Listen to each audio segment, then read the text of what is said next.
Morning friends, welcome back to the channel explore to uncover. स्वागत है आपका नई सुबह नई शुरुआत के साथ खारू से। इस वक्त हम खारू से निकल रहे हैं लेह की ओर।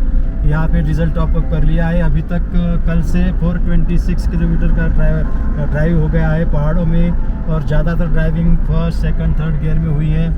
तो एवरेज दिया है अभी का 12 किलोमीटर पर लीटर का एवरेज आया है इन पहाड़ों में, क्योंकि ज़्यादातर ड्राइविंग बहुत ही ऑफ रोडिंग हो गई है, बहुत ही संकरे रास्ते से ज़्यादातर फर्स्ट सेकंड थर्ड गियर में ही हो गई है।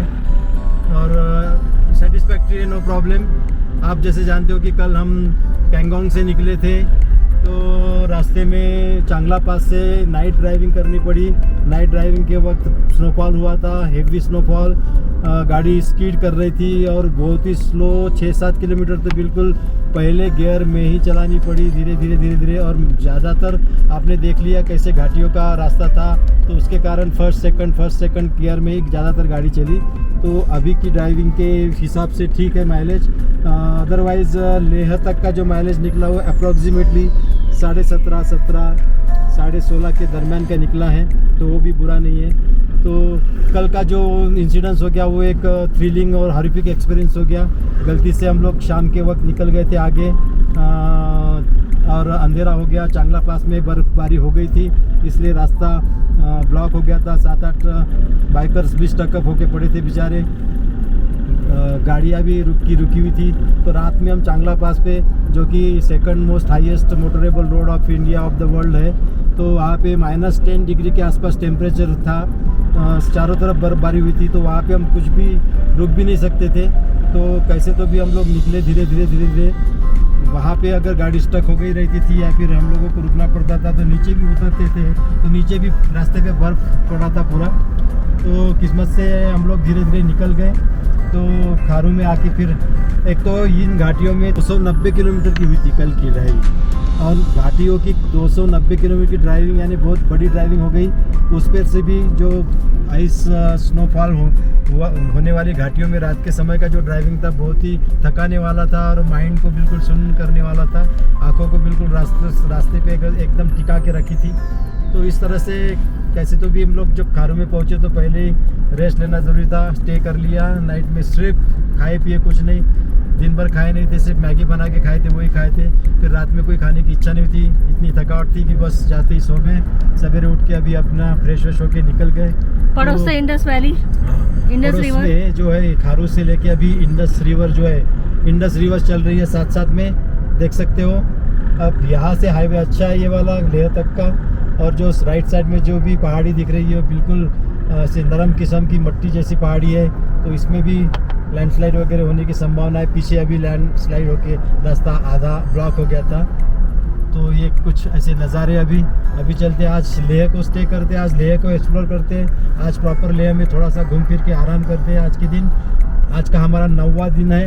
9 डे की कंटिन्यू ड्राइविंग हो रही है। तो कल रात में ही एक अच्छा आराम यानी नींद हो गई, और आज थोड़ा सा हल्का फुल्का प्रॉपर लेह में घूमने फिरने का प्रोग्राम रख के रात में यहाँ पे थोड़ा सा आराम करके स्टे करके फिर कल निकलेंगे अपनी अगली मंजिल की ओर और रिटर्न जर्नी की ओर। तो तब तक के लिए बने रहिए, देखते रहिए, बहुत अच्छे अभी और नज़ारे आने वाले हैं।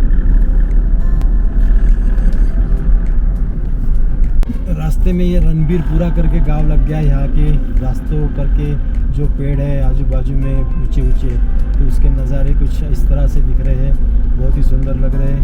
रास्ते को पूरी तरह ढाक के रखा है पेड़ों ने, छाया दे रही है। कल घबरा गई थी तो रात में फिर, है ना?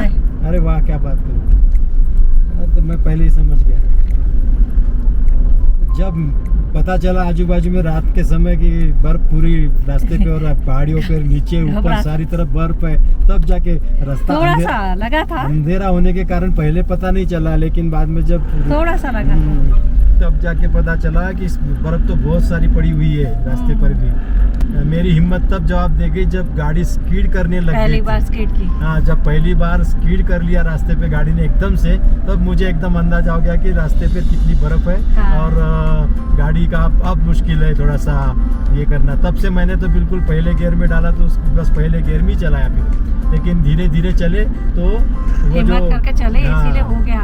वो जो ये थी चक्के की, पहले 2-3 ट्रक आए थे ना, उसकी जो चक्के की जो जगह बनी थी वहीं से रास्ते पर, तो उन्हीं चक्के के हिसाब से चलता रहा। तो धीरे धीरे वो क्या हुआ था, बर्फबारी बिल्कुल ताजी हुई थी शायद आधे घंटे पहले जब हम पैंगोंग से निकले थे। तो जो स्नोफॉल हमको मिला हल्का सा, तो उसी वक्त चांगला पास में यानी टॉप पे बहुत सारा स्नोफॉल हुआ था। जब दूर से दिखाई दे रहा था कि बादल है, तो एक्चुअली वो स्नोफॉल हुआ था। कुछ दिन की अगर और स्नोफॉल होता है तो शायद रास्ते बंद कर दिए रहते थे, या फिर प्रशासन को अगर हो सकता है अगर कंटिन्यू वैसे ही मौसम रहा तो प्रशासन वहाँ का रास्ता भी बंद कर दे। लेकिन इसमें मैंने एक नोट किया, मैंने 2-3 बार वहाँ पे रुका भी, गाड़ी को भी ये किया था। अब हमने ये भी सोचा था कि गाड़ी में ही रुक जाते, लेकिन बाहर का दरवाज़ा खोल के हम लोगों को जो सेटअप करना था बेड का वगैरह, उसका करने को भी इतनी ये थी कि उसके लिए भी हिम्मत नहीं थी। हवा में ठंडी भी इतनी थी, नीचे पाँव रखते ही रास्ते पे बर्फ आया था, बर्फ जमा हुआ लगता था पाँव को। तो बाहर उतर के हम सब सेट करने का भी हमको पॉसिबल नहीं होता था, इसलिए रुकने की भी हिम्मत नहीं हमारी वहाँ पे। चांगला पास पे हालांकि 2-3 ट्रक खड़े थे और जेसीबी वगैरह खड़ा था, कुछ लोग वहाँ पे थे ट्रक वाले वगैरह, तो वहाँ पे रुकने के लिए हरकत नहीं थी। लेकिन वो रास्ते पर ही रुकना पड़ता था गाड़ी लगा के। और उस वक्त वहाँ पे इतना स्नो था, -10 डिग्री का टेम्परेचर था, और हाइट इतनी थी कि वहाँ पे नाइट गुजारना हमारे लिए वो भी मुश्किल था। इसलिए हमने ये सोचा कि धीरे धीरे निकलते, जब तक निकलेगी, जहाँ गाड़ी स्पीड करेंगी वहाँ मैं रुक जाऊँगा, ऐसा मैंने सोचा था। लेकिन धीरे धीरे जब मैं निकला फर्स्ट गियर में, तो गाड़ी ने भी अच्छी साथ दिया। मुझे अब जाके ऐसा लग रहा है कि बोलेरो नियो ने कहीं पे मुझे कमी नहीं की। बोलेरो नियो ने, अब मैं कह सकता हूँ Bolero neo is the best, because देख सकते हो आप, मैंने 2-3 बार गाड़ी को वहाँ पे ऑफ किया था इंजन को, और स्टार्ट भी किया तो इमीडिएटली स्टार्ट हो गई। यानी मुझे अभी की जर्नी में, इस जर्नी में, इतने ट्रैवल में एक भी बार ऐसा महसूस नहीं हुआ कि इंजन स्टार्ट नहीं हुआ, गाड़ी शुरू नहीं हो रही, या फिर गाड़ी ने कोई दिक्कत दी। गाड़ी ने किसी भी तरह से कोई दिक्कत नहीं दी। पावर में थोड़ी सी कभी कभी कमी लगी, लेकिन 1500 सीसी का इंजन है, कंपैरेटिवली 2200 सीसी और 2000 सीसी स्कॉर्पियो और बाकी जो 500 उसके कंपैरेटिवली तो पावर तो कम रहेगी 1500 सीसी के हिसाब से। लेकिन फिर भी इस पावर में हमने हर कोई एल्टीट्यूड जो है, हर हाइट का जो पास है, हर तरह का जो रास्ता है, हर तरह की ऑफ रोडिंग, हर तरह के खड्डे भरे रास्ते, हर तरह के यू टर्न्स, बेंडिंग्स, खराब रास्ते, जो बॉर्डर पे गए थे एलओसी के वो रास्ते, खारदुंगला का रास्ता, ऐसा कहीं पे महसूस नहीं हुआ कि इसमें पावर में कुछ कमी है। मुझे गाड़ी पर का कॉन्फिडेंस लूज़ होने जैसा कभी भी कुछ भी नहीं लगा। तो यानी अभी तक के हिसाब से, आज के हिसाब से हम कह सकते हैं कि गाड़ी परफेक्टली ओके है, और आगे ऐसी ही साथ देगी, ऐसा मुझे, इसकी टेस्ट पूरी हो गई अभी। Off roading, high altitude, snow में चली गाड़ी, पानी में भी चली, कीचड़ में चली, वाटर क्रॉसिंग कर लिए, उसने -10 डिग्री में चली, तो और क्या चाहिए भी। और इसके और अच्छा एवरेज भी अच्छा दे दिया। इतनी तो बुरी घाटी में, इतनी बुरी रास्ते पे भी 12 का एवरेज मिला है मुझको, और बाकी घाटी में इन एवरेज 17 का, 17.5, 16, 16.5 इस तरह का जो एवरेज मेंटेन हो रहा है, तो इसमें कोई बुराई नहीं है, ऐसा मैं समझता हूँ। तो इट्स ओके। कोई भी अगर इसके बारे में सोच रहा है तो वो गलत नहीं सोच रहा है, ऐसा आप मैं कह सकता हूँ। बस्तर का जो एक्सपीरियंस हुआ वो इंजन का हो सकता है कुछ मैकेनिकल प्रॉब्लम आता है, आखिरकार इंजन है, लेकिन उसके बाद देखो अभी कैसे चली गाड़ी लद्दाख में। हालांकि मुझे तो बहुत ऐसा लगता था, कॉन्फिडेंस नहीं था कि पहुंचाएगी या नहीं, लेकिन अभी पूरी तरह इसने अच्छा परफॉर्मेंस किया। तो अभी चलते बढ़ते आगे, सिंधु घाटी के नज़ारे देखते हैं और फिर लेह के लिए निकलते हैं।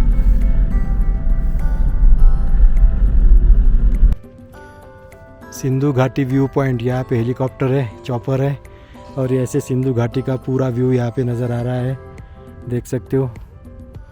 सुंदर सा पहाड़ियों के बीच में पूरी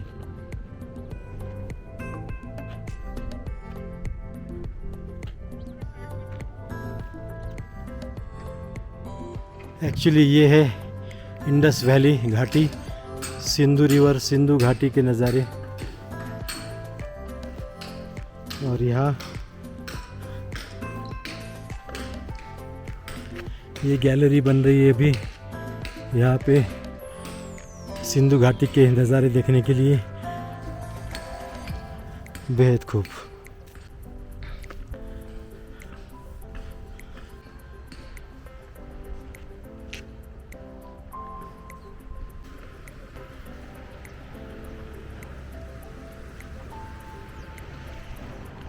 बड़ा ही मन को सुकून मिल रहा है। जो अपन ने इतिहास पढ़ा है, जो हम अपने हिंदुस्तान के बारे में जानते हैं, जो समझते हैं, जो कभी अपन ने पढ़ाई करके अपने इमेजिन करते थे, वो इमेजिनेशन को आज साक्षात हम वहाँ पे उस जगह पे आके खड़े होते हैं, तब कहते हैं ना, ऐसा लगता है कि सारा इतिहास अपने सामने हकीकत बन के खड़ा है।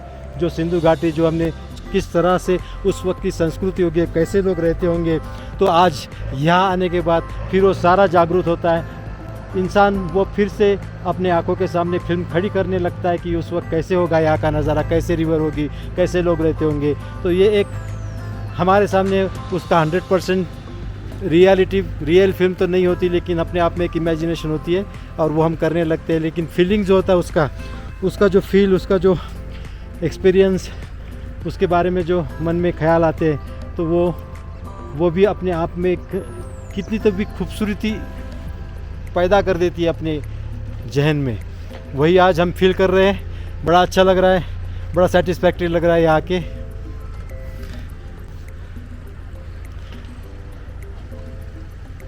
तो इसी के लिए हमें निकलना पड़ता है नेचर के साथ, नेचर के पास, अपनी ज़मीन, अपने जहाँ के लिए, उससे मिलने के लिए अपने घर से बाहर निकलना ही होता है। तभी जाके हम वहाँ से कुछ अपने आप में ले पाते हैं।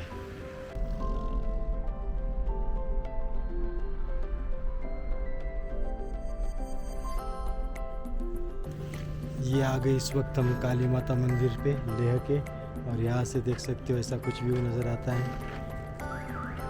काली माता मंदिर का व्यू देख लो।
इस वक्त हम खड़े हैं काली माता के मंदिर में, लेह के टॉप ऑफ द पॉइंट पे। यहाँ पे मोनेस्ट्री है जो आपके सामने भी दिखाई दे रही है। ये मोनेस्ट्री है और यहीं से थोड़ी सी और ऊपर ऊंचाई पे जाने के बाद ये काली माता का मंदिर है। थोड़ा सा चढ़ के ऊपर आना पड़ता है और यहाँ से व्यू देख सकते हो आप कैसे दिखता है, बढ़िया। सिंधु नदी, पहाड़ियाँ, बर्फीली पहाड़ियाँ, बीच में ये सब झाड़ियों के बीच से बहने वाली सिंधु।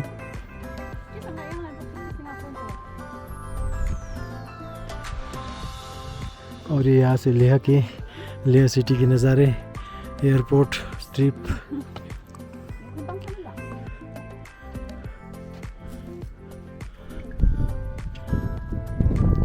चारों ओर सिटी के चारों ओर पहाड़ियाँ, बीच में बसा हुआ सुंदर सा छोटा सा शहर और सुंदर से व्यू पॉइंट, सब सुंदर ही सुंदर। मौसम एकदम साफ़ सुथरा, सूरज अपनी खिलखिलाहट के साथ पूरी तरह खुला हुआ, तो नज़ारे बिल्कुल क्लीन। अभी भी पर्वतों पे स्नो कवर्ड हुआ है। जब पूरी तरह स्नोफॉल होता होगा तो शायद नज़ारे कितने अलग होते होंगे। ये पूरे जो पहाड़ियाँ दिख रही है स्नो से कवर्ड होते होंगे, तो यहाँ के नज़ारे आप इमेजिन कर सकते हो कैसे होंगे। मोनेस्ट्री और मंदिर साथ साथ। लेह शांति स्तूपा, सुंदर सा सूरज, उसके टॉप पर से सूरज की रोशनी चमचमाती हुई, और ये फिर यहाँ से लेह लद्दाख के नज़ारे इस तरफ कुछ इस तरह।